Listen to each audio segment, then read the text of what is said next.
So, dear students, in the previous videos, we see about the first three units of our DC machines and transformers. So, what is the first unit?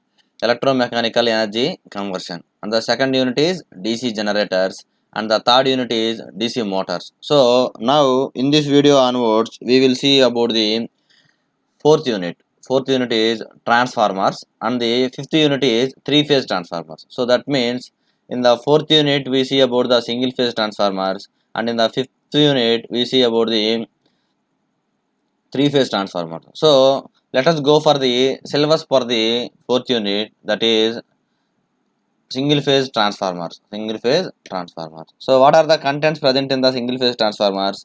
Principle, construction and operation of the single-phase transformers, equivalent circuit, phasor diagrams, that is for no load and load, magnetizing current, effect of the nonlinear BH curve of magnetic core material, harmonics in the magnetization current, and the losses and efficiency testing, open circuit tests, voltage regulation, Sumner's test, separation of the hysteresis and eddy current losses, parallel operation of the single phase transformers, and next the auto transformers. So construction of the auto transformers, principle of the auto transformers, applications and comparison with the two winding transformers.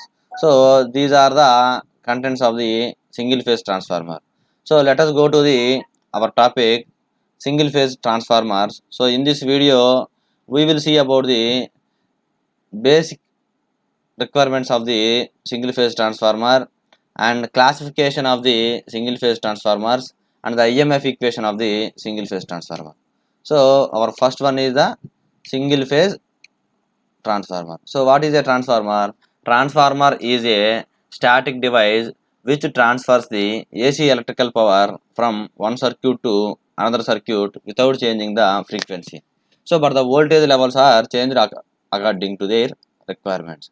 So it is a static device. That means it is not a rotating device. It is a static device. Static device. That means it will be stationary at all times, and it transfers the AC electrical power from the one circuit to another circuit. So it transfers the only AC power only, not the DC power, and without changing the frequency, but the voltage levels are changed according to our requirement. And the representation of the transformers is as shown in this diagrams. So this one is the core of the transformer, and we have the two windings, primary winding and secondary winding, and in that core we have the insulations also. So the second diagram is also represents the transformer symbols, symbol representation. So this is the one representation and this is the one representation. At every representation we definitely represents the primary winding and secondary winding. Primary winding and secondary winding. Then what is the meaning of the primary winding and what is the meaning of the secondary winding? What is the meaning of the primary winding? The supply side connected winding is called the primary winding, and the load side connected winding is called the secondary winding. So here we give the AC supply, so that's why this winding is called the primary winding, and here we connect the load, so this winding is called the secondary winding. So here the NP is called the number of turns on the primary winding, and NS is the number of turns on the secondary winding. Suppose if you interchange the AC supply and load, that means if you connect the AC supply in this side and if you connect the load in this side, then this is called the primary winding and this is called the secondary winding. This is called the secondary winding. Both the windings are we will made on the core itself. We will made on the core itself. So coming to the classifications of the transformers, the transformers are classified based on the different aspects. So what are the different aspects means? Mainly here we will discuss about in 5 categories. So what are the first category? Based on the construction, and next based on the purpose, and next based on the type of the supply, and next based on the use, and based on the cooling side. That means based on the construction, based on the purpose, and based on the type of the supply, and based on the reuse, and based on the cooling used. So first one is based on the construction. So based on the construction, the transformers are classified into two types: core type and shell type. Core type and shell type. And the representation of this core type and shell type is as shown below. So this is the core type representation and this is the shell type representation. So here the core is made up of with laminations. Why we go for the laminations means in order to reduce the eddy current losses in the transformer. In the both the cases, in the core type we have the laminations and in the shell type we have the laminations. So in the core type the stackings are L-shaped. L-shaped stackings we use. L-shaped stackings we used. Whereas in the shell type we use E shape and T shape or I shape. I shape stackings are used. So in the core type we can give the winding in this manner to the both the limbs. But in the shell type we will give the winding on the center limb, of the core, and these two are provide the mechanical support to this center limb,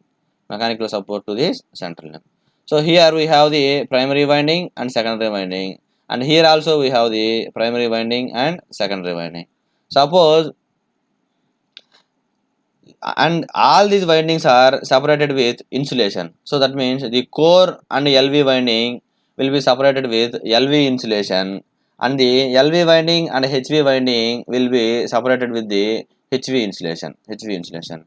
And however, this transformer can be used for the any transformer. That means core type transformer or shell type transformer can be used for the only AC supply only. Only AC supply only. We cannot give the DC supply to the transformer. Why? Because if you give the AC supply only, according to Faraday's law, when a flux linking in the coil changes, an EMF will be induced in it. When a flux linking in the coil changes, an EMF will be induced in it. So, according to Faraday, our Faraday states two laws: Faraday's first law and Faraday's second law. So, the Faraday's first law is for the generator, generator principle, and the Faraday's second law is for the transformer principle. So, according to the Faraday first law, the induced EMF is dynamically induced EMF, and Faraday's second law, the induced EMF is statically induced EMF. So, there the conductors will be moved and field will be stationary. But here the field will be moved and conductor will be stationary. That means the primary winding and secondary winding is stationary. The field will be moved. So, in order to move the field winding, what we have to do? We have to give the AC supply. Then if you give the AC supply, then this will generate the phi m sin omega t. That means alternating flux will be generated, and this flux will be varied throughout the core with time. So this varied flux link with the secondary winding and induces some EMF. So this EMF is called the statically induced EMF. So our intention in order to generate the EMF is mainly because of the alternating flux. So in order to produce the alternating flux, we definitely give to the AC supply only. If you give the DC supply, what happens? There is no alternating flux. So the total flux developed by our supply will be present on the primary winding only, and as the primary winding exceeds its saturation region, then that will be a burden to the primary winding, and the primary winding will be burned out. As a result, as shown in our core type and shell type, when the primary winding is burned on, then the automatically the secondary winding is also burned out. So as a result, the total transformer will be burned out. So we won't give to the DC supply to the transformer. The transformer can be given by the only AC supply only. If you give the DC supply, what happens? Because of the there is no unopposed flux on the secondary side, the primary winding, the total flux will be deposited on the primary winding, and burden of the primary winding will be increases. As a result, the primary winding will be first burned out. Since the primary winding and the secondary winding are made on the same limb, so the secondary winding is also burned out later. So as a result, total transfer we will call as total transformer will be winding of the transformers will be burned out. So what are the differences between the core type transformer and shell type transformer? So here we have the 2 limbs and here we have the 3 limbs. So the flux will be rotated. The flux will be rotated in the throughout the core, but here the flux will be divided to the edge limbs 5 by 2, 5 by 2. At the center we have the total flux phi m. So it consists of the 2 limbs and flux in the both limbs is same. Here we have the phi m and here we have the phi m. But it consists of the 3 limbs, but it consists of the flux not same. Here phi m by 2, here phi m by 2, but here phi m. That means not equal. Here phi m by 2, here phi m by 2, but here phi m. And similarly, a part of core is surrounded by winding. The winding is surrounded by the core. So here we can make the winding at the central limb, and these 2 limbs are used for the protection of the winding. So the winding is surrounded by the core, and it consists of the single magnetic circuit. It consisting of the 2 magnetic circuits. Because of that reason only, this side we have the phi m by 2 and this side we have the phi m by 2. And next, construction is difficult and its construction is very easy. So coming to the next category, based on the purpose, based on the purpose. So based upon our requirement, that means the voltage levels, our transformer will be classified into 2 ways: step up transformer and step down transformer. So based upon the number of turns on the primary side and secondary side, the transformers will be classified. If the primary side number of turns is more than the secondary side number of turns, then the transformer is called the step down transformer. And similarly, if the primary winding turns is less than the secondary winding turns, then the type of transformer is called as step up transformer. So in the step down transformer, as the number of turns increases, the voltage levels also increases. So this side we have the more number of turns, so we have the more number of voltage at the primary side, and this side we have the less number of turns, so low voltage will be present on the secondary winding side. So we can step down the transformer from the high voltage to low voltage. That is why also this transformer is called the step down transformer. And here we have the low number of turns and here we have the high number of turns, so the voltage will be increased from the V1 to V2. The V2 is very high when compared with V1. So this transformer is called as a step up transformer. Step up transformer. And based on the supply, our transformers will be classified into 2 types: single phase transformer and 3 phase transformer. So the core construction for the core type and shell type for the single phase is this one, and for the 3 phase is this one. So here we have made the 3 windings for the core type and shell type. And next one is based on their use. Based on their use, we classified our transformers into 3 ways: power transformer, distribution transformer, and instrument transformers. So power transformer used in the transmission system. That means for the high ratings, we go for the power transformers, and the distribution transformer, it is comparatively lower when compared with the power transformer ratings. So somewhat low rating when compared with the power transformers. And similarly, instrument transformers, this can be used in the relay and protection purposes. So various transformers, instrument transformers are current transformers and potential transformers. So in relays and protection purposes, there will be monitoring of the currents in the transmission lines. So for currents and voltages of the transmission lines, so for monitoring those voltages and currents, we have to measure those high voltages and high currents. So it is difficult to find by using any instrument. That means for current measurements, ammeter, and for voltage measurement, voltmeter, are not sufficient, are not useful for finding those current levels and voltage levels by using the simple instruments. At that case, we can use the transformers as the instrument. So such a type of instruments are called instrument transformers. So normally in our switchyards, we can go for the only current measurement and voltage measurements. So for current measurement, we use the transformer. That transformer is called current transformer. And in the voltage measurement, we use the one type of transformer. The transformer is called the potential transformer. Potential transformer.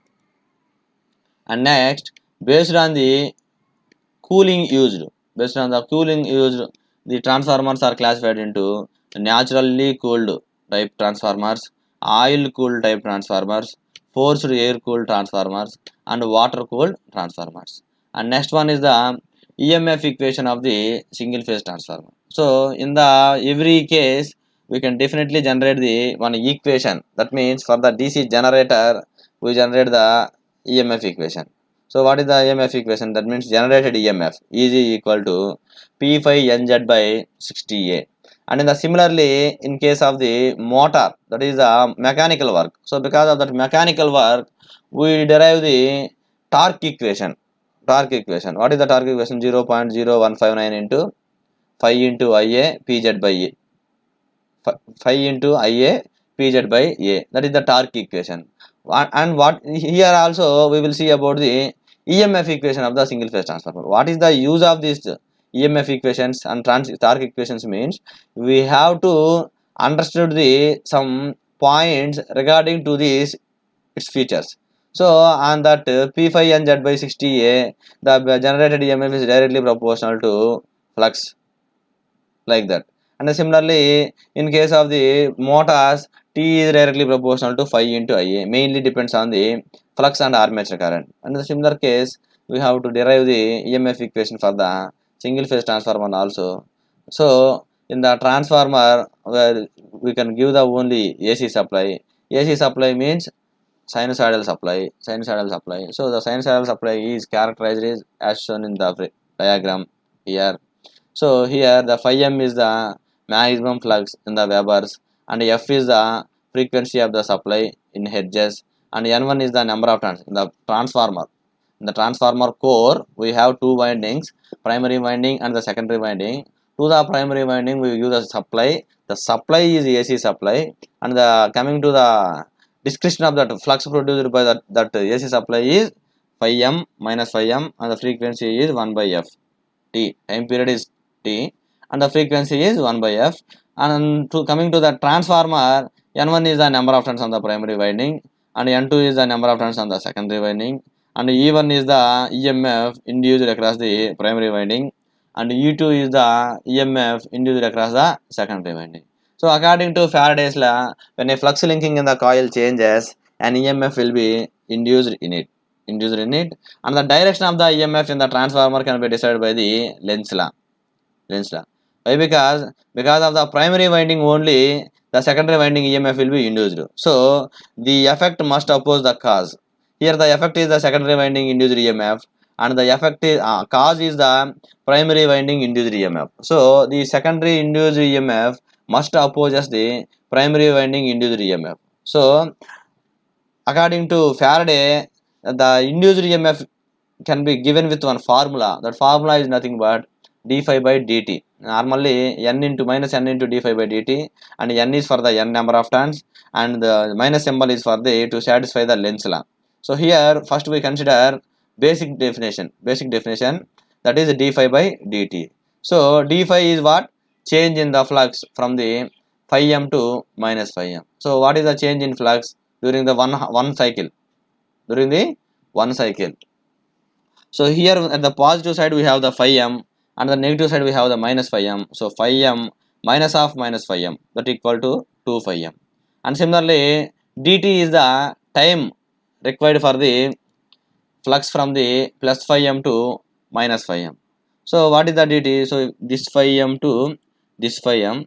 So normally this total thing is 1 by f. So here half part is missed, and here the half part is missed. So the total is the half of the frequency, half of the given frequency, that equal to 1 by 2f. So the average induced EMF per turn, this is the for per turn only. So if we introduce the n in this equation, then we get the induced EMF for n turns. Okay. So the average induced EMF per turn is equal to what we get? D phi by dt. What is the d phi? 2 phi m. And what is the dt? 1 by 2f. So 2 phi m divided by 1 by 2f is equal to 4 into phi m into f. 4 into phi m into f. We already know that phi m equal to bm into a also. Bm into a. Then we can write 4 into bm into a into f also. And for a sinusoidal supply, here we discuss about the sinusoidal supply. So the form factor for the sinusoidal supply, this is a fixed value. So that is the RMS value divided by average value.